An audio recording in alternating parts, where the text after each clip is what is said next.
Marks వార్త 10-11 అధ్యాయాలలో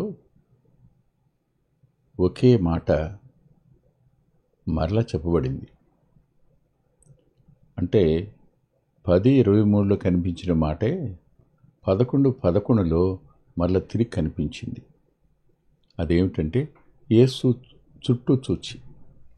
10-23లో అదే మాట, 11-11లో కూడా అదే మాట. చుట్టూ సమస్తమును చూచి, చుట్టూ చూచి, చుట్టూ సమస్తమును చూచి. ఈ చుట్టూ చూడడం అనే మాట ఒక క్షణం ఆలోచించినప్పుడు, ఆయన చుట్టూ చూచాడు అనగా 10వ అధ్యాయంలో ప్రజలు కనపడతారు, 11వ అధ్యాయంలో పరిస్థితులు కనపడతాయి. దేవుడు ప్రజలందరినీ చూస్తున్నవాడు, పరిస్థితులన్నిటినీ చూస్తున్నవాడు. అందుకు చూచాడు ఆయన అన్నిటినీ ఎరిగినవాడైనా నేను చూస్తున్నాను అనే ఒక సందేశం తన యందు విశ్వాసం కలిగిన వారికి ఇవ్వడం కోసం ఈ పదాలు 10-23లోనూ 11-11లోనూ మార్క్సు వార్తల్లో వ్రాసినట్టు నాకు అనిపించింది. ఆయన ఆ ధనవంతుడు మోకరించి ఉండగా యవనస్తుడు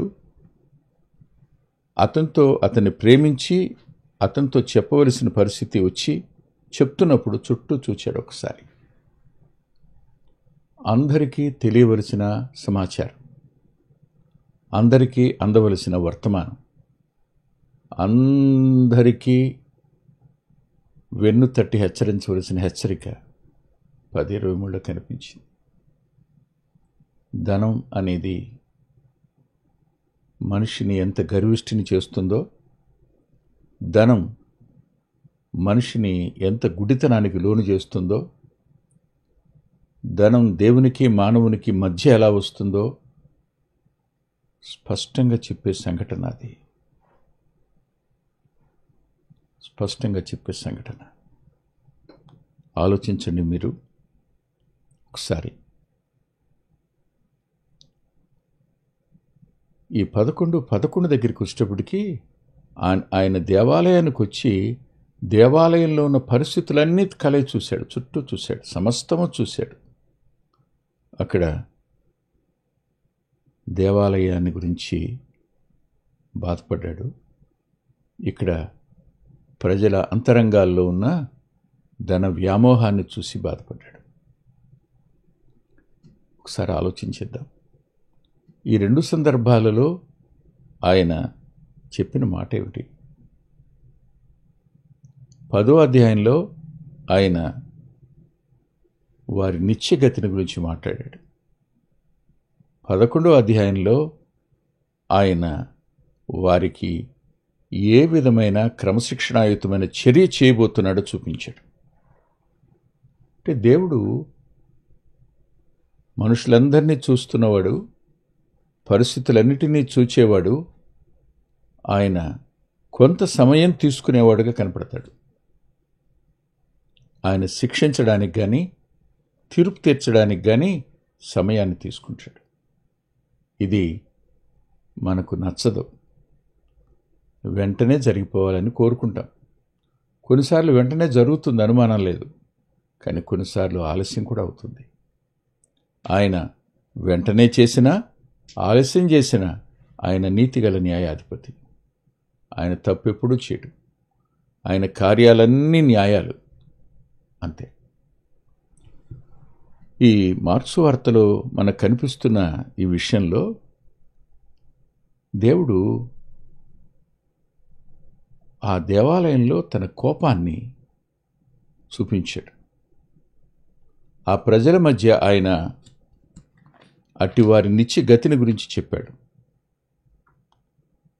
దుర్లభము అనే పదం, దేవుని రాజ్యంలో ప్రవేశించుట దుర్లభం.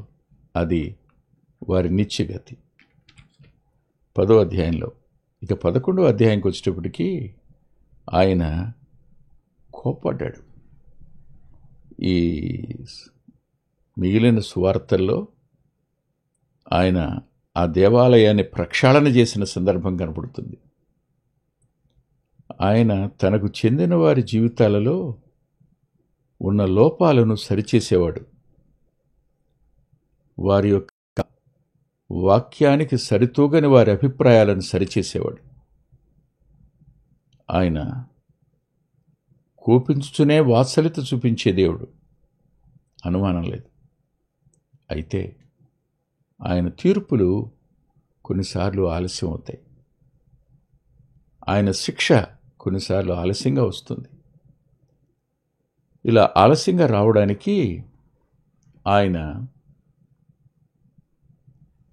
ఎలాంటి పట్టింపు కలిగి జాగరూకుడై ఉంటాడో గత వారం చూశా.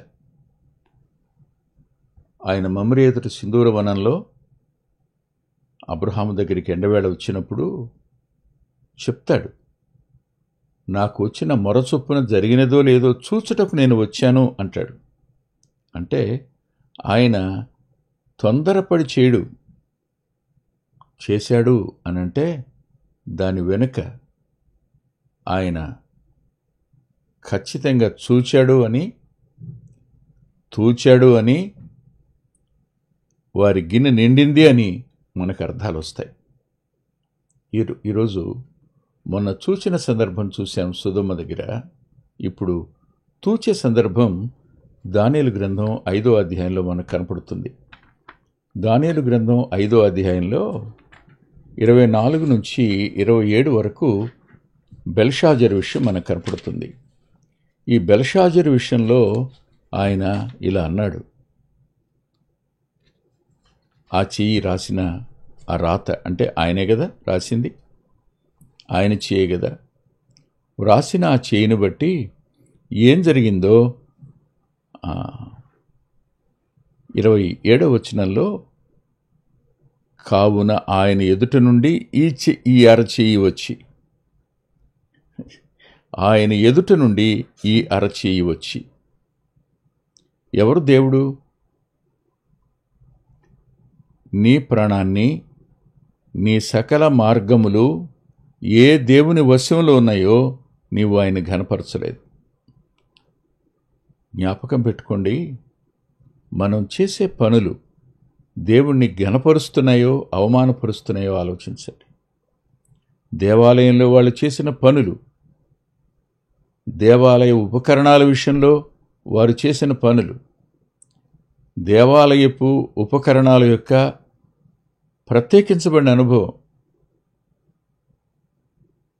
ఆ వస్తువులు మాత్రమే కాదు,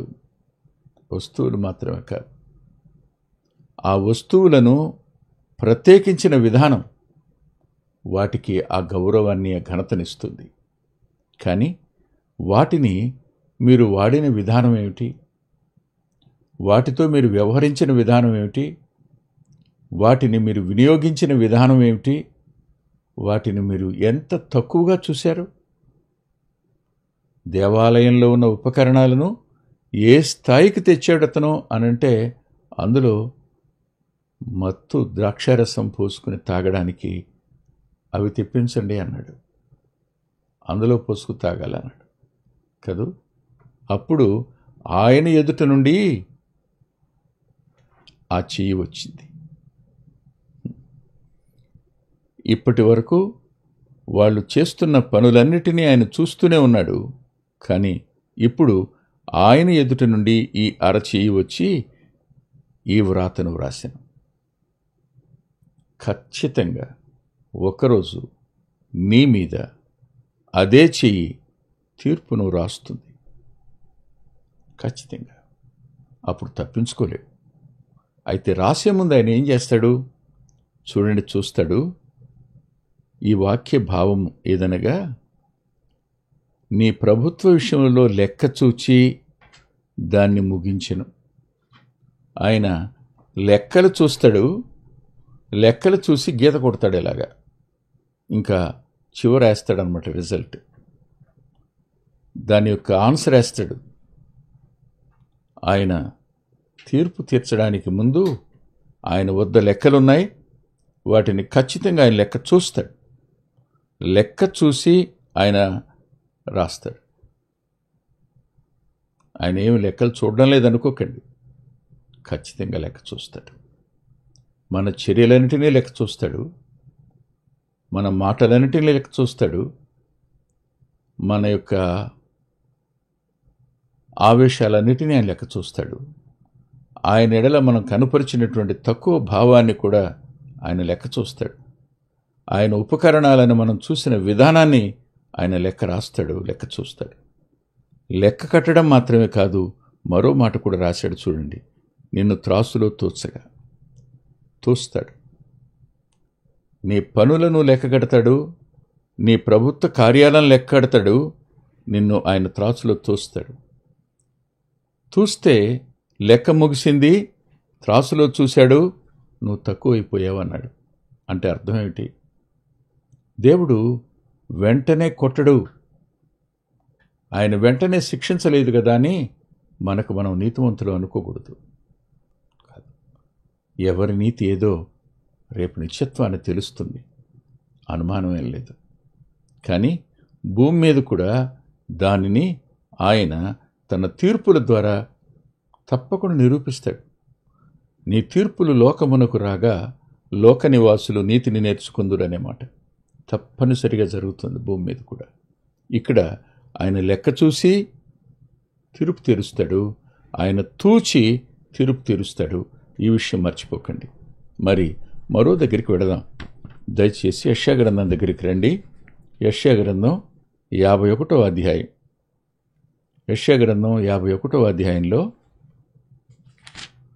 ఈ రోజున దేవునికి విరోధంగా, దేవుని సేవకులకు విరోధంగా, దేవుని పిల్లలకు విరోధంగా జరుగుతున్న కార్యాలన్నిటినీ ఆయన చూడడం లేదని అనుకోకండి. ప్రభుత్వాన్ని, ప్రభుత్వ చర్యలని లెక్కగడతాడు ఆయన. ఎవరు అధికారం చెలాయిస్తున్నారో వారందరినీ తోస్తాడాయన. అంత మాత్రమే కాదు కానీ 51వ అధ్యాయంలో ఇలా రాస్తుంది 22, 23 వచనాలలో,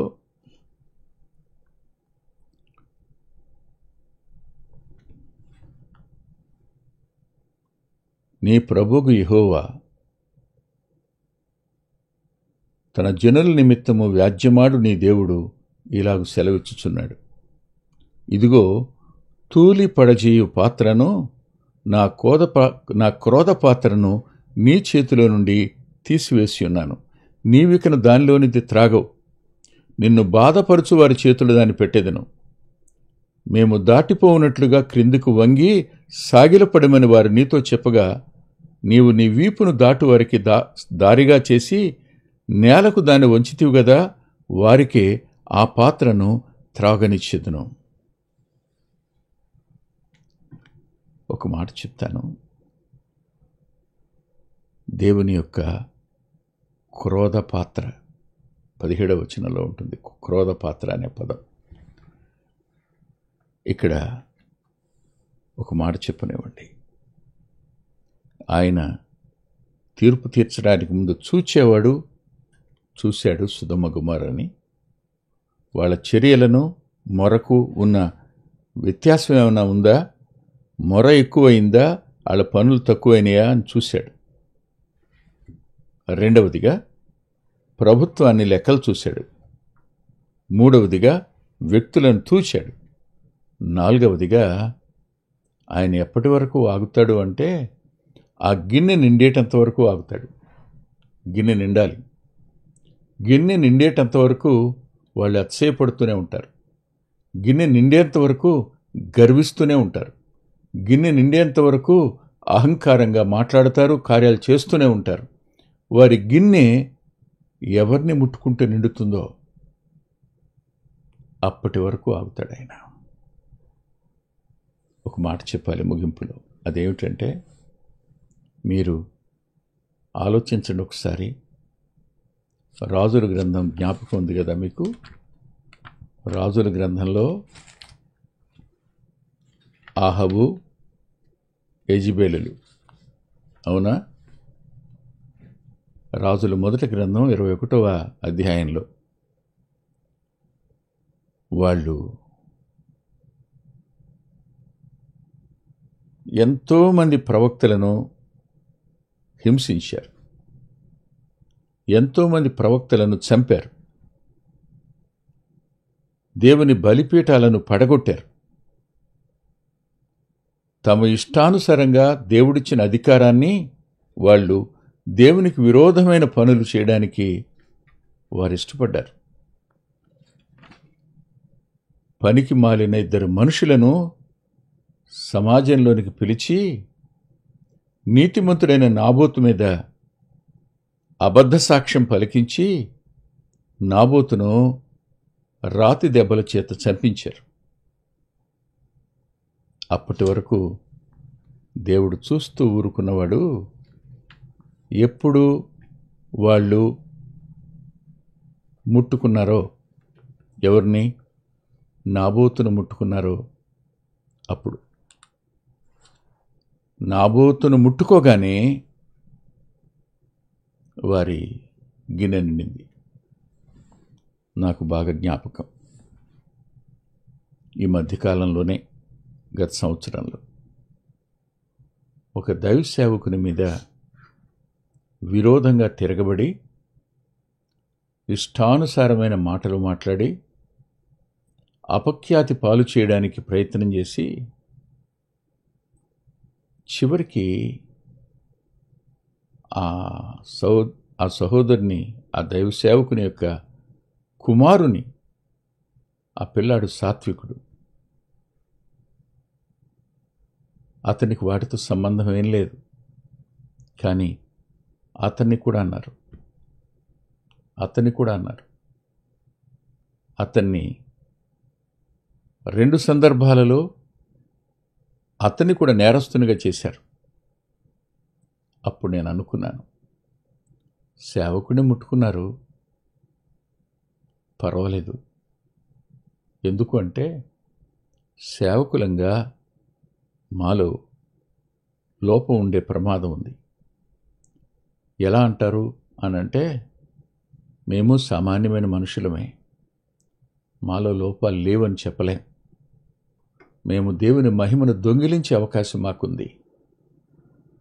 ఆ పుస్తకం ఎంత బాగుందో అన్నప్పుడు దేవునికే మహిమ అంటాం కొన్నిసార్లు, కానీ ఎదుటి వారి యొక్క మాట్లాడే తీరు కానీ, ఎదుటి వారి యొక్క కన్విన్సింగ్ కాన్వర్సేషన్ కానీ, ఎదుటి వారిలో ఆకర్షణీయంగా మాట్లాడగలిగి మనల్ని మైమర్పించగలిగిన ఆ పరిస్థితుల్లో అది శరీరాన్ని ఉప్పొంగజేస్తుంది.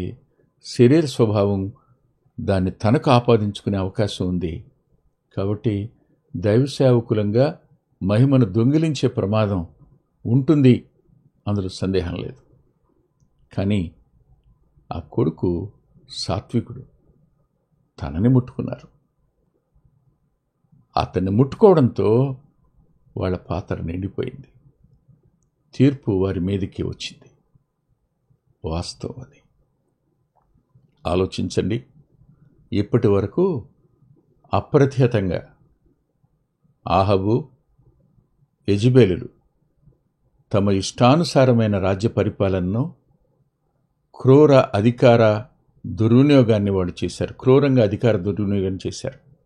కానీ నాబోతును ముట్టుకున్న తరువాత దేవుడు ప్రవక్తను పంపి స్పష్టంగా చెప్పాడు, జాగ్రత్త సుమా, జాగ్రత్త. దేవుడు ఎప్పటి వరకు చూస్తాడు? చూసి ఆ ప్రకారం ఉన్నదో లేదో, జరిగిందో లేదో పరిశీలించేదాకా, లెక్కలు చూసేదాకా, తూచేదాకా, గిన్నె నిండేదాకా అవుతాడాయన.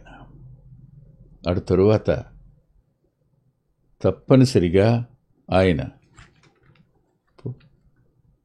కబురు పెడతాడు. కబురు పెట్టి వెళ్ళమంటాడు. వెళ్ళిన తరువాత జరిగేదేమిటి చూడండి. రాజులు మొదటి గ్రంథం 21వ అధ్యాయంలో సరిగ్గా చూడండి. ప్రవక్తతో దేవుడు మాట్లాడాడు. అప్పుడు ఆహాబు ఏలియాను చూచి 20వ వచనంలో, నా పగవాడా, నీ చేతిలో నేను చిక్కుపడితినా అని పలుకగా, ఏలియాను చూడగానే ఆహాబుకి పగవాళ్ళ కనపడ్డాడు. అవును, నీళ్ళిచ్చినవాడు కదూ, దేవుని మహిమను చూపించినవాడు కదూ, దైవత్వాన్ని 2 తలంపుల మధ్యనున్న మీకు అందజేసినవాడు కదూ, అతన్ని పగవానిగా ఎంచిన వ్యక్తులు ఆ రోజు ఉన్నారు, ఈరోజు ఉన్నారు. నా పగవాడా, నీ చేతిలో చిక్కుబడితినాను పలకగా, యెహోవా దృష్టికి కీడు చేయుటకు నిన్ను నీవు అమ్ముకుని ఉన్నావు గనుక నా చేతిలో నీవు చిక్కితివి. నేను నీ మీదికి అపాయము రప్పించెదను, నీ సంతతి వారిని నాశనము చేతును. అల్పులేమి ఘనులేమి ఇశ్రాయేలు వారిలో ఆహాబు పక్షమున ఎవ్వరూ లేకుండా పురుషులనందరినీ నిర్మూలనము చేతును. ఇశ్రాయేలు వారు పాపం చేటుకు నీవు కారకుడువైతివి గనుక, కారకుడువై నా కోపం పుట్టించిదివి గనుక, నేబాతు కుమారుడైన యారోబాము కుటుంబమునకు, అహియా కుమారుడైన బయిషా కుటుంబమునకు నేను చేసినట్లు నీ కుటుంబమునకు చేదునని యెహోవా సెలవిచ్చుచున్నాడు అంటూ యెజ్రెయేలు ప్రాకారమునొద్ద కుక్కలు యెజెబెలును తినును. పట్టణమందు చచ్చు ఆహాబు సంబంధికులను కుక్కలు తినువేను. బయట భూమిలో చచ్చువారిని ఆకాశ పక్షులు తినువేను అంటూ తన భార్య అయిన యెజెబెలు ప్రేరణ చేత యెహోవా దృష్టికి కీడు చేయడానికి తాను అమ్ముకొనిన ఆహాబు వంటి వాడు ఎవ్వడూ లేడు.